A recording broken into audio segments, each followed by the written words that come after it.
నా కొడుకు సెంట్రల్ యూనివర్సిటీలో చదువుకుంటాడు, వాడు ఎంఏ మొదటి సంవత్సరం చదువుతున్నాడు. వాడు 2 రోజులు సెలవుని ఇంటికి వచ్చాడు అమ్మని నాన్నను చూడడానికి. నేను ఇంట్లో గడపడం కంటే ఐ ఫోకస్ కి రావడం ముఖ్యంరా, నాతో రా అన్నాను. ఎంత ప్రయోజనకరమైన విషయం మనం చాలా చేస్తాం. ఇలా ప్రతి యువకుడు ప్రతి యువతి ఆలోచన చేస్తే తయారుతో. చివరిగా ఒక్క మాట కాదింతలతో ముగియలా. ధర్మరాజుకి ఇంతవరకు పెట్టింది సమాచారానికి పరీక్ష. ఇది ఓన్లీ ఇన్ఫర్మేషన్.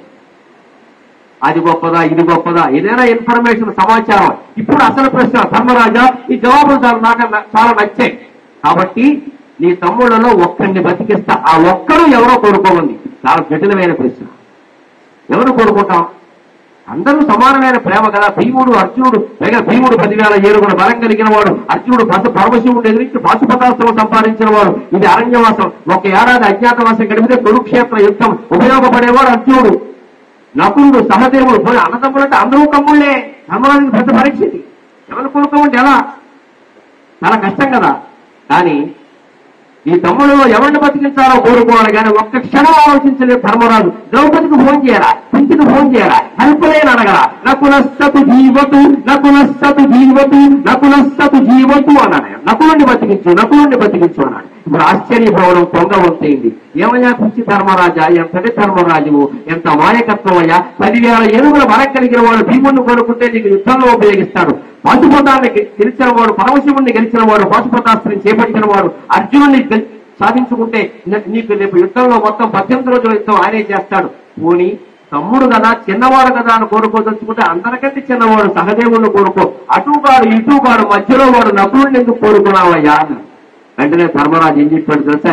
ఈ గెలుపులు ఓటములు ఎన్నికలు యుద్ధాలు నాకు తెలియదు. మా నాన్నగారికి 2 భార్యలు, కుంతి మాత్రి. కుంతి సంతానం మేము 3, ధర్మరాజు, భీముడు, అర్జునుడు. కుంతి సంతానంలో పెద్దవాడిని మేము బతుకున్నా. మా పినతల్లి మాతృ సంతానంలో పెద్దవాడు నకులుడు, వాడు బతుకు.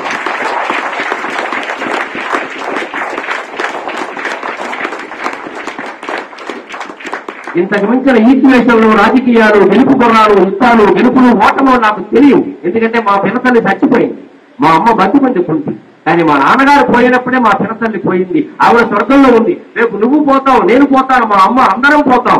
రేపు స్వర్గంలో వెళితే నేను భీమున్నో అర్జునున్నో కోరుకుంటే మా పినతల్లి ఏమంటుంది? మా అమ్మను చూసి, అవునమ్మా నీ బిడ్డే ఈ కొడుకునే కోరుకున్నాడు. వాడు నా బిడ్డలిద్దరికి అన్యాయం అయిపోయింది, నేను బతుకుంటే నా బిడ్డలను బతికించుకునేదాన్ని అని మా పినతల్లి అనదా? అప్పుడు మా పినతల్లి ముందు మా అమ్మ తల ఉంచుకోదా? మా అమ్మ నా గురించి ఈ లోకంలోనేనా ఏ లోకంలోనేనా తల ఎత్తుకుని బతకాలి కానీ తల చించుకుని బతకాలి.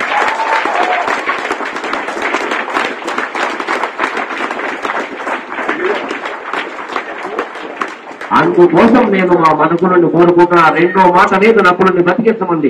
ఆశ్చర్యపోవడం కాదు, ఆనందపడిన యక్షుడు, దొంగ రూపంలో ఉన్న యక్షుడు ఆనందపడి, ధర్మరాజా నీ సమాచారానికి కాదయ్యా, నీ సంస్కారానికి నమస్కారం, 4 తమ్ములని బతికిస్తున్నా.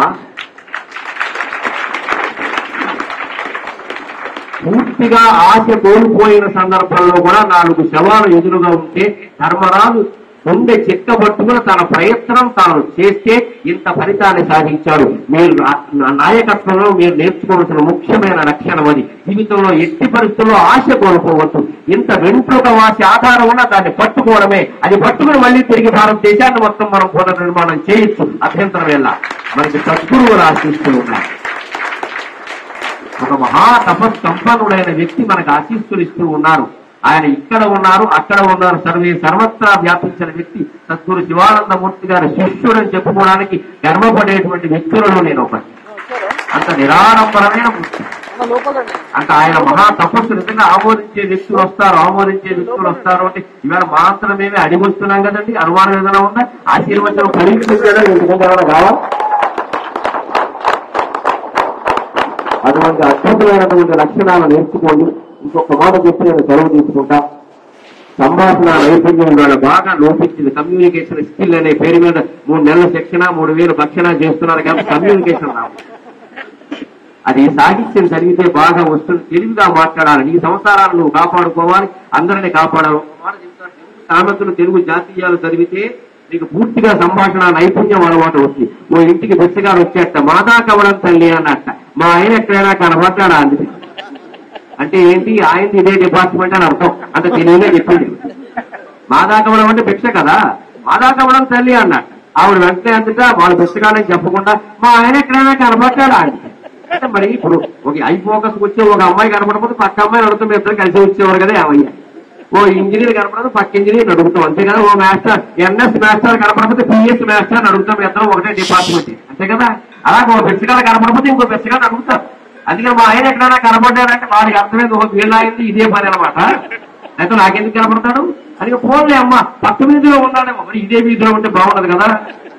నేను చెప్తానులే అమ్మ చెల్లెమ్మ జాగ్రత్త చేసుకో కాపురం పాపం ఎలా నెట్టుకొస్తున్నావు అని వెళ్ళిపోయాడు వాడు.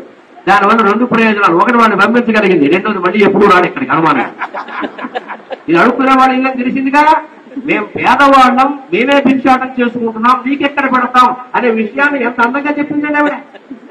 అది మరొకనైతే ఏం చేస్తాం సహనం లేని వాడు వాడు వచ్చి అడగనే మేము చెప్తావా తిప్పు వాళ్ళ సొంత పొద్దున్న నువ్వు ఒకటివి మా ఆయన బెచ్చగానే నువ్వు బెచ్చగానే సొత్తున్నావు ఇక్కడ ఇన్ని మాటలు మాట్లాడాలమ్మా నీ పేదరికం బయటికి పోవాలా అవసరమా అది అవసరమా అనవసరమైన మాట ఒక్కటి కూడా మన రోడ్డు మనం రావచ్చు.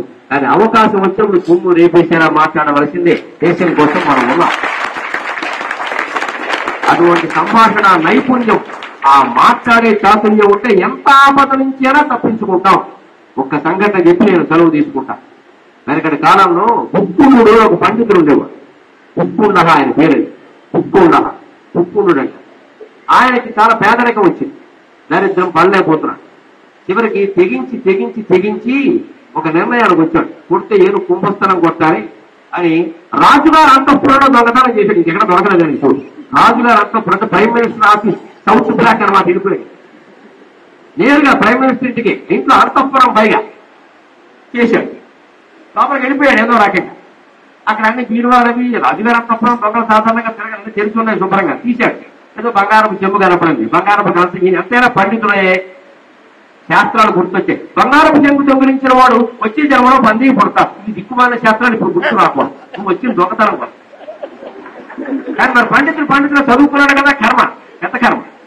అందుకే నీతి వాక్యాలు గుర్తొస్తున్నాయి. బంగారం చెంబు దొంగిలించకూడదు ఏమైనా సరే పంది ఎవడు పడతాడు ఈ జన్మే కష్టంగా ఉంటాయి అని ఆశించి మళ్ళీ కాసేవాడికి ఎక్కడ వెండి గంధం వాడు కనపడి ఫోన్ నొక్కేస్తామని చెప్పి వెండి గంధం దొంగిలించిన వాడు కుక్కే పడతాడు ఎక్కడో శాస్త్రం అది గుర్తొచ్చి ఇలా మొత్తం తెల్లవారు శాస్త్రాలు చదువుకుంటూ కూర్చున్నాడు. ఒక్క వస్తువు కూడా దొంగతనం చేయాలి. చివరికి తెల్లారగట 4:30, 5 అయింది. బయట సూర్యద్వారాలు మోగుతున్నాయి. మహారాజు గారికి అప్పుడే పేరీ భాంకారాలు మోగుతున్నాయి. మంగళ గీతాలు పోడుతున్నారు. వంద్యమాగిదులు వచ్చేసారు. చాలా హడావుడి జరుగుతుంది. ఎక్కడికి పారిపోవాలో తిరిగి ఆయన మంచం తప్ప. అప్పట్లో మహారాజులు మంచాలు ఎలా ఉండేవంటే ఆ పైనుంచి దుప్పటి వేస్తే కింద వరకు ఉండేది. కింద 2 పిల్లులున్నా కుక్కలున్నా ఏం కనపడం. దొంగలు అక్కడే దాక్కున్నారు. అక్కడ వెతకరగా ఎక్కడ వెతికినా అక్కడ దాక్కున్నారు మొత్తం పట్టుకుంటారని పట్టేసుకున్నారు. వచ్చేసారు. రాజుగారికి అనేక అనుమానాలు వచ్చాము. బాబోయ్ అంతఃపురంలో దొంగతనం చేసేవాడు అంటే ఈయన డబ్బు కోసం రాలేదు, నా ప్రాణం చేయడం కోసం వచ్చున్నాడు బహుశా. అంత అనుమానం వచ్చింది. వెంటనే పట్టును పిలిచాడు. సామాన్యుడు కాదు పండితుడు చూడదు ఉరి తీసేయడం. పైగా అప్పట్లో ఉరి తీయడం అంటే అఫ్జల్ గురువులాగా పార్లమెంట్ లో పెట్టుకుని బిర్యానీ పెట్టారు. కసపుకి ఉరి శిక్ష పడినా సరే వాడిని మేపడానికి ఇప్పటికి 5 కోట్లు అయింది. వాడిని ఉరి తీయిస్తాం. ఉరి తీస్తే 5 పైసలు ఖర్చు అయ్యేది. ఉరి తీయకపోవడం 5 కోట్లు ఖర్చు అయ్యింది. ఖర్చు అంతా మనమే భరించాలి. అగ్గిపెట్టి మీద అప్పడం మీద మనకే వేస్తారు. ఇంత దోహాలు చేసిన వాళ్ళు కూడా ఇవాళ ఉరి శిక్ష లేవు. ఆవేళ అలా కాదు. రాజరికం చాలా కఠినంగా ఉంటుంది లెక్క. సాయంత్రానికి ఉరి శిక్ష. పైగా ఆ ఊరి మామూలు ఊరి కాదు, బహిరంగంగా నిలబెట్టి నరికేస్తారు. 10 మందికి తెలియాలంటే మళ్ళీ ఇంకోటి ఎవరు ఇలాంటి పని చేయొచ్చు. ఇక అయితే లోకమైపోతుంది రాజరికం. ప్రభుత్వం అలాగే ఉండాలి ఖచ్చితంగా. ప్రభుత్వం ఎవరిని గురించి చర్చలు చేయకూడదు. వింటావా వేసేయమంటావా అంటే నడుస్తుంది కదా. రాజకీయం అంటే అలాగే ఉండాలి ఖచ్చితంగా. అలా ఉంటాడు వేసేయండి అన్నాడు. పెంకమోహం వేశాడు. దొంగతనానికి వచ్చి చచ్చిపోతున్నాం. ఆయన ఎంతైనా పండితులే నమ శివాయ నమ శివాయ నమ శివాయ అనుకున్నాడు. ఎలా పాజిటివ్ థింకింగ్ అంటే ఇది ఎలాగో ప్రాణం పోతుంది, దేవుడు స్మరించకుండా వచ్చే జన్మైనా బాగుంటుంది కదా అని చేస్తున్నాడు. అప్పుడు ఆ భగవత్ స్మరణ ప్రయోజనం చూడండి. ఇప్పుడు వెంటనే రాజుగారికి ఏమయ్యా పిచ్చిమోహం చచ్చిపోతున్నాం, చివరి కోరిక ఏదైనా కోరుకోవాలి. నువ్వు ఎంత ఉరి శిక్ష అయినా చివరి కోరిక కోరుతా. వెంటనే ఆయన విచిత్రమైన మనిషిని కవి మనకమల్లే అన్నాడు, నేను పద్యం చెబుతాను మీరు వింటే చాలిక నా కోరిక ఏం లేదు. అదేం కోరిక? అంతేనండి మా కవులందరూ అంతే, మాకు సోదరు దొరికితే ఏడుస్తున్నాం మేము. వినేవాళ్ళు లేక నేను పిహెచ్డీ చేశాను సాహిత్యంలో. ఎక్కడ అవధానం చేస్తుంటే అప్రస్తుత ప్రసంగం అని అడుగుతారు. అందులో అడిగారు, ఏమంటే మీరు పిహెచ్డీ చేశారు సాహిత్యంలో, మామూలుగా డాక్టర్లు కూడా డాక్టర్ అంటారు, మిమ్మల్ని కూడా డాక్టర్ గరికిపాటి నరసింహరావు అంటున్నారు, మీ డాక్టర్కి వారి డాక్టర్కి తేడా ఏముంటుంది అడిగారు. వారు చెయ్యెట్టుకుంటారమ్మా మేము కాళ్ళు ఎట్టుకుంటాం వినమని అంతే. అది వినేవాళ్ళు లేడు. అందుకంటే వినేవాళ్ళు దొరికితే మేము వదలం ఓపట్ట. అందుకని బుక్కునుడు అన్నట్ట. నాకు వినేవాడు దొరికితే చాలండి, నేను పద్యం చెబుతాను వినంటే ఫోన్లే కవి గారు పిచ్చి బ్రాహ్మణుడు ఎడుగుతున్నాడు, ఫోన్లేమో పద్యం వింటే పోతాడు ప్రశాంతంగా చెప్పబోయాను. వెంటనే అద్భుతమైన ఆలోచన. పట్టిర్నష్టగ భారవిశ్చాభినష్టగ పట్టిర్నష్టగ భారవిశ్చాభినష్టగ భిక్షుర్నష్టగ భీమసేనోపినష్టగ భుక్కుండోగం భూపతిస్వం చరాజన్ భుక్కుండోగం భూపతిస్వం చరాజన్ భద్వావళ్యాం అంతక సన్నివిష్టక భద్వావళ్యాం అంతక సన్నివిష్టక. ఆ రాజుగారికి సంస్కృతం వచ్చు. అప్పటి పండితులు అటువంటి రాజు కూడా మహాపండితులు వాడు. వెంటనే ఎవరక్కడ ఈయన విడదీసి ఇంటికి తీసుకెళ్లి క్షేమంగా చేసి ఉరిశిక్ష రద్దు చేశామంట. ఒక్క శ్లోకం 4 పాదాలు ఇంత చేస్తే 32 అక్షరాలు ఏముందండి అందులో. ఆయనకి అర్థమైంది. ఈయన గొప్ప టెక్నిక్ ఉపయోగించాడు, ప్రయోగం. స్వామి మహారాజా, మీరు గమనిస్తున్నారో లేదో, మన రాజ్యంలో ఒక ఏడాది బట్టి అనుకోని దుర్ఘటనలు జరుగుతున్నాయి. పట్టిర్నష్టగా ఒక 10 నెలల క్రితం భట్టి అనే కవి చచ్చిపోయాడు అన్నాడు. అవునండి, భట్టి అనే మంత్రి, ఈ మంత్రుల్లో భట్టి అనే ఉండేవాడు, ఆయన చచ్చిపోయాడు, గుర్తుందా? 10 నెలలు అయింది అన్నాడు. అవును చచ్చిపోయాడు. తర్వాత మళ్ళీ 2 నెలలు గడవగానే భారవిశ్చాపినష్టగా మీ ఆస్థానంలో ఉండే కవి, మహాకవి భారవి చచ్చిపోయాడు 2 నెలలకి, గుర్తుందా? అవునయ్యా. పట్టిపోయాడు, భారవి పోయాడు. తర్వాత భిక్షుర్నష్టగా భిక్షువు అనే పేరు కలిగినటువంటి మంత్రి సేనానాయకుడు ఉండేవాడు మీకు భిక్షపత్తని, ఆయన పోయాడు, గుర్తుందా అన్నట్ట. అవునండి, మరో 2 నెలలకు ఆయన కూడా పోయాడు. ముందు భట్టిగారు పోయాడు, 2 నెలలకు భారవి పోయాడు, ఇంకో 2 నెలలకు భిక్షువు పోయాడు. భీమసేనోపినష్టగా మీ సైన్యాలు మొత్తానికి నాయకత్వం వహించే భీమసేన అనేవాడు తర్వాత 2 నెలలకు పోయాడు, గుర్తుందా? అని చేతను గుర్తుపెట్టుకో. భా పట్టి, భారవి భా, భీ భిక్షు, భీ భీమసేనుడు. యమధర్మరాజు భాగుంతం మీద భగబట్టాడయ్యా ఒక ఏడాదిగా. పకారంతో ఉన్నవాడు పోయాడు, భాకారం వాడు పోయాడు, భీవాడు పోయాడు, భీవాడు పోయాడు. నా పేరు భుక్కుండహ, నీ పేరు భూపతి. నేను పోతే నువ్వు పోతావు, జాగ్రత్త.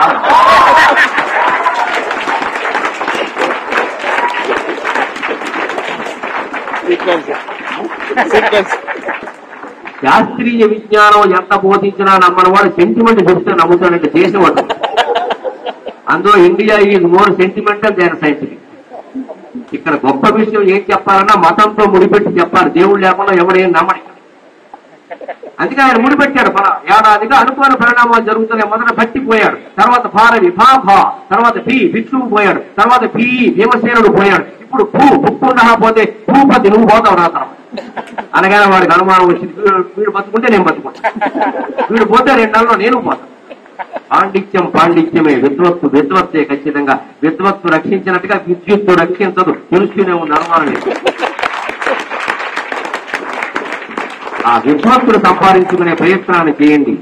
త్యాగేనేకి అమృతత్వమానసుడు. నాయకత్వం అంతా త్యాగంలో ఉంది, మనం అనుభవించడంలో లేదు, ఎదుటి వాళ్ళకి ఉంది. మీరు అనుకున్నప్పుడు మీకు కలిగే ఆనందం, అన్నం లేని వాళ్ళకి 2 మెతుకులు పెట్టినప్పుడు వాళ్ళు ఆపగా తింటున్నప్పుడు వాళ్ళ కళ్ళు ఒక్కసారి చూడండి. మీరు అందమైన బట్టలు వేసుకున్నప్పుడు, వేలు ఖరీదు చేసే డ్రెస్సులు వేసుకున్నప్పటికంటే తుఫానుకు బాధపడే వాళ్ళు పెడితే నువ్వు దొరుకునే బట్టలు వాళ్ళకి ఇస్తే వాళ్ళ కళ్ళల్లో ఆనందాన్ని చూడండి, ఎంత ఆనందం ఉందో. ఆ ఆనందం మనకి శాశ్వతం. ఇవ్వడంలో ఉన్న ఆనందం ఎప్పుడు అనుభవించడంలో లేదు. ఆ ఇవ్వడం కోసం ఈ సంస్థ పుట్టింది, అనుభవించడం కోసం కాదు. మనం నాయకులవడం కోసం ఈ సంస్థ పుట్టిన ఎవరు నాయకులైనా అనుసరించి అద్భుతమైన అవినీతి రహితమైన భారతాన్ని తయారు చేయడం కోసం మనం ఈ సంస్థను ఆవిర్భవింపజేశాము సద్గురువుల యొక్క ఆశీస్సులతో. అటువంటి మీ ఆశయం నెరవేరడానికి, మీరు ఒక ఆత్మోత్తేజాన్ని కలిగించడానికి నా మాటలే మాత్రం ఉపయోగం.